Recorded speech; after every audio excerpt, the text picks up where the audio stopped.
Olá, turmas! Voltamos então para a nossa revisão, aula 1.2. Vamos revisar aí os tópicos que abordamos aí durante a aula e depois a correção das atividades. Tudo bem? Então vamos lá? Vamos para a tela. Aula 1.2, segundo ano. Nós estamos falando sobre o conhecimento e a verdade. E o primeiro tópico foi gnoseologia, ou seja, o campo de estudo filosófico que se dedica ao conhecimento. Conhecimento é uma palavra que tem vários significados, mas é possível sintetizá-los em dois, no sentido amplo e no sentido restrito. Em um sentido amplo, o conhecimento é a percepção consciente que se tem de algo, né? A nossa consciência e o que a gente tem sobre algo.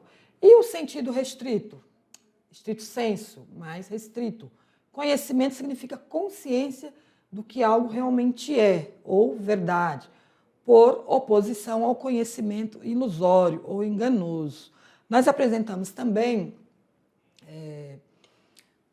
nessa aula, vários modos de conhecer. Aqui foi só o conceito do que é o conhecimento filosófico, que também é um campo que estuda, né, a epistemologia, ou a origem do conhecimento.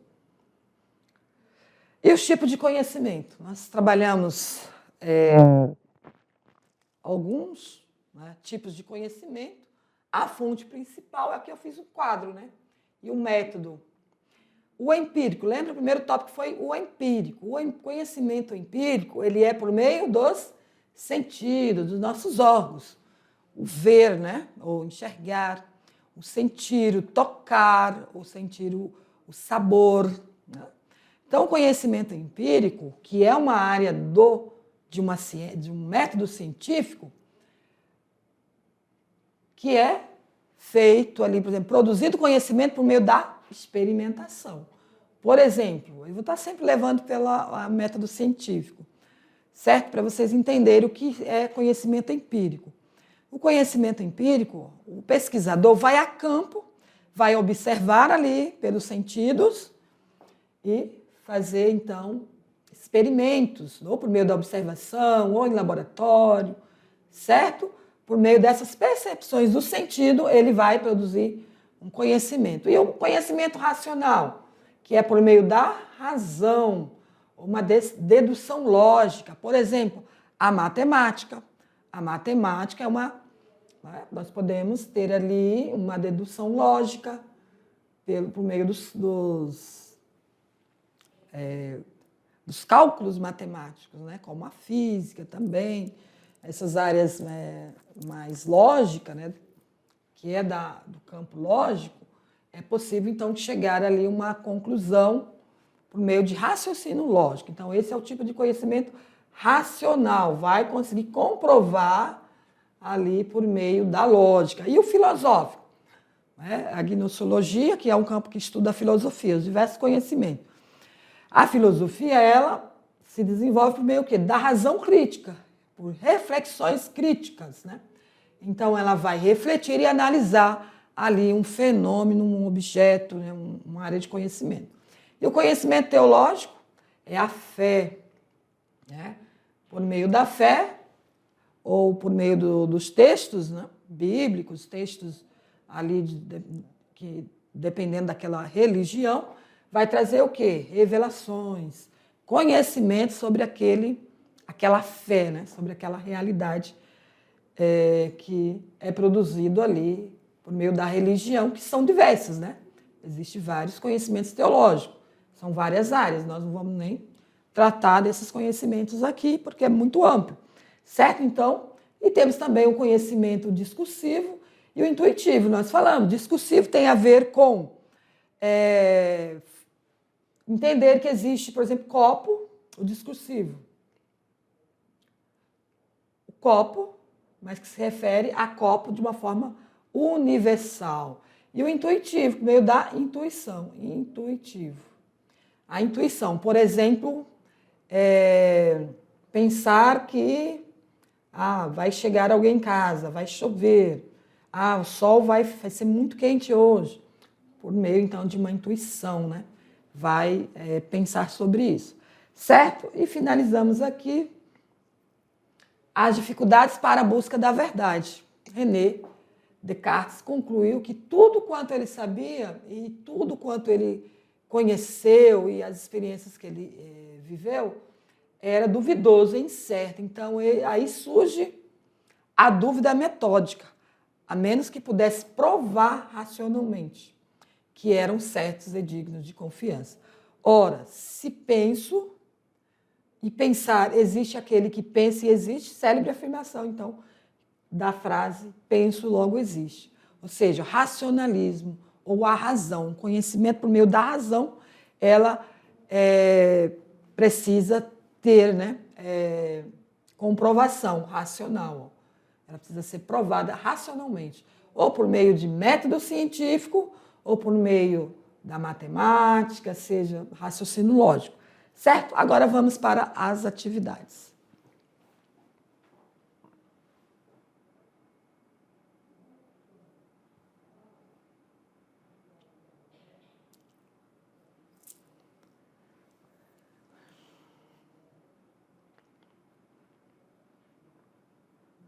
Muito bem, queridos, vamos para a atividade de sala, vamos para a tela, que vou ler com vocês aqui as questões que eu trouxe. Vamos lá, trouxe uma questão. Segundo ano, já vão ficar atentos às questões de nível, no modelo do Enem, certo? Vocês, desde o início, né, do ano letivo, vocês já são indagados aí para terem essa observação sobre as questões do Enem, porque eu acredito que muitos de vocês vão querer participar do Exame Nacional, né, do ensino médio, para adquirir aí uma vaga em qualquer universidade ou faculdade, certo? Então vamos lá, essa questão aqui ela está nesse modelo, uma questão simples. Com sua operação filosófica, denominada dúvida metódica, René Descartes acabou instituindo um paradigma filosófico que foi identificado como racionalismo. Ele criou aí uma corrente filosófica racionalismo.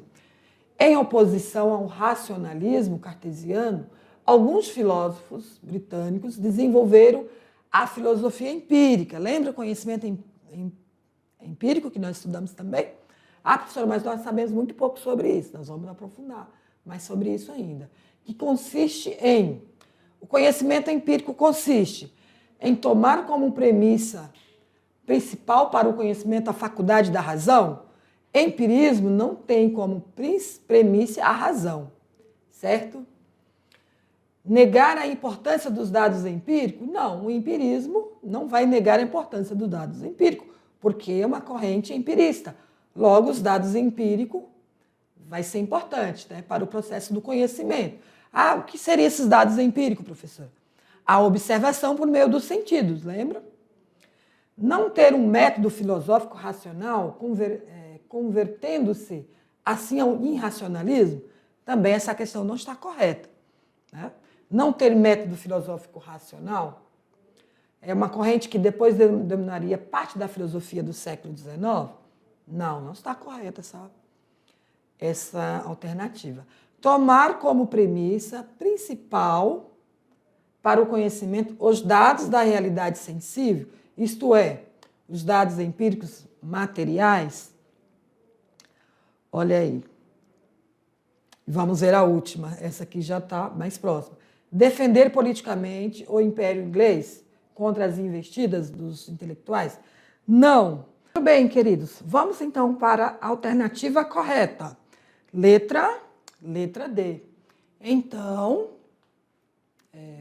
em oposição ao racionalismo cartesiano, alguns filósofos britânicos desenvolveram então a filosofia empírica, que consiste em tomar como premissa principal para o conhecimento os dados da realidade sensível. Realidade sensível é aquilo que, né, o sujeito observa pela sensibilidade, ou seja, pela observação, pelos sentidos. Isto é, os dados empíricos materiais. Certo? Correto, então, letra D. Muito bem, partindo então para a questão 2. Ah, professora, mas a questão 2 é aquela atividade reflexiva? Isso, aquela atividade que passei para vocês lá ao final da aula, para que vocês pudessem fazer ela agora, certo? Ah, mas não deu para fazer no final da aula, porque os minutos ficaram fechados. Então, vocês podem fazer aqui nesse momento da atividade, ó. Então, lá eu sugeri que vocês fizessem o quê? Buscando a verdade, né? De acordo ao racionalismo de Descartes. Então, ó, faça discussões em grupo, aí um do lado do outro, não precisa movimentar a sala, não. Sentado como vocês estão, em 2, 3 pessoas aí mais próximas, vocês podem, então, tentar aplicar o método de Descartes, né? A sua própria realidade. Ou seja, escolha uma verdade. Ah, mas, professora, eu não tenho nada em mente. Pense sobre algo aí que geralmente vocês têm como verdade aí no cotidiano da escola, aí na sua comunidade, sem depender de local. Caso você tenha, por exemplo, eu dei o exemplo da questão que o boto se transforma em homem. Em algumas comunidades, né, algumas regiões do Brasil tem esse mito. E até certo tempo eu ficava, né, querendo entender sobre isso, porque eu tinha como verdade, porque era o que tem escrito, né? Tem textos escritos sobre isso, que o boto se transformava em homem. Eu queria saber, mas quem é esse boto? Então, era o peixe mesmo que se transformava em homem? Então, eu fazia essas indagações. Então, você pode pegar um mito, uma verdade que é disseminada aí na sua realidade, que você aceita sem questionar, aprendeu sobre aquilo, e aí você faz esse teste, ó. Qual a origem? Quem fala sobre isso? De onde veio esse conhecimento? Né? Da família, tradição, redes sociais? Como comprovar esse conhecimento? Existe alguma possibilidade de comprovar? Por menor que seja, disso ser falso ou uma ilusão? Aí a conclusão, se você descartasse tudo o que aprendeu para ouvir dizer, por ouvir dizer, o que sobraria de seu? Por exemplo, o que seria seu? Você ter vivenciado essa verdade, certo? Se você vivenciou, alguém da sua família vivenciou, tem certeza? Por que eu trouxe isso, estudantes? Porque eu já ouvi um senhor me contando uma história que ele presenciou. Ele disse assim, não, eu vi sobre isso. Estava lá na floresta e aconteceu que veio lá uma voz, um espírito, um bicho assim, com a cabeça desse jeito. Ele disse que viu, como é que eu vou? E contra ele, dizer, não, você não viu, se ele está dizendo que viu. Então, você consegue, então, separar isso do que falaram, sobre o que é seu e verdade, que você conseguiu presenciar? Escreva no caderno e depois compartilhe o que encontrou como verdade para a turma. Tá? Espero que vocês tenham feito essa experiência muito legal. E aí, a reflexão final. Ah, professora, qual é a resposta sobre esse texto? Não, esse texto é seu. É você que escreveu sobre algo que você tinha como verdade. Não tenha preocupação, medo que alguém vá rir de você. Certo, professor? Que você possa, junto com os estudantes, fazer essa reflexão.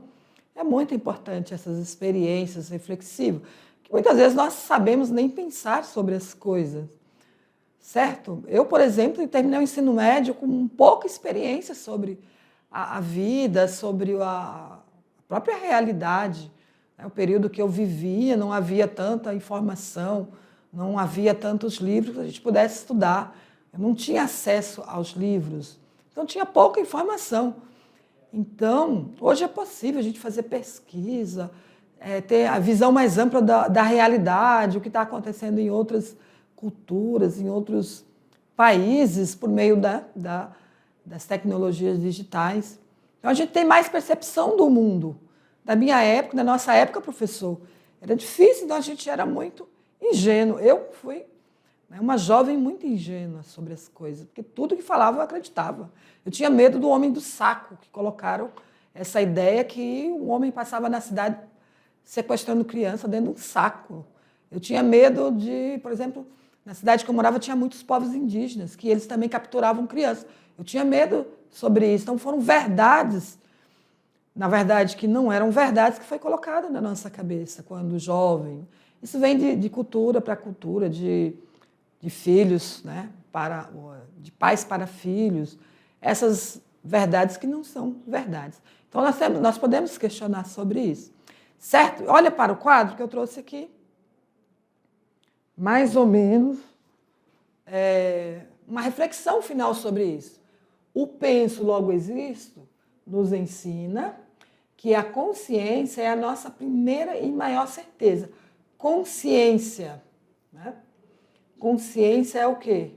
A nossa percepção racional sobre as coisas, é a nossa maior certeza. Em um mundo de fake news e algoritmos, o convite, né, algoritmos aí da IA e das diversas plataformas, né, digitais que existem, o convite de Descartes para não aceitarmos nada sem prova racional contínua, sendo um ato de rebeldia intelectual necessário. Muito bem, isso é muito importante. Olha, Descartes, mesmo tão distante da nossa era, né, do nosso período contemporâneo, ele já trouxe aí uma reflexão muito importante. Duvidar sempre, né, quando eu não consigo ter uma prova racional. Duvidar sempre de algumas verdades. Que essas verdades podem ser o quê? Uma fake news. Aqui nós temos um material complementar, que vocês podem estar assistindo mais sobre o racionalismo e empirismo, e também sobre, já para a próxima aula, no material complementar da aula 2, temos um vídeo sobre dogmatismo e ceticismo. Vamos continuar falando sobre modos de conhecer, ou sobre as linhas filosóficas ou correntes filosóficas, né, sobre conhecimento, certo? Então vocês podem estar consultando aí esses vídeos para aprender mais. Muito bem, queridos, espero que vocês tenham gostado dessa aula, um pouquinho corrida, com muitas informações, mas só a primeira aula, tá? Muitos temas aqui eu vou retomar e aí vocês vão poder tirar as dúvidas e aprofundar. Muito bem, obrigado pela atenção, professor presencial, nossos estudantes do 2º ano. Beijo para vocês e até a próxima aula.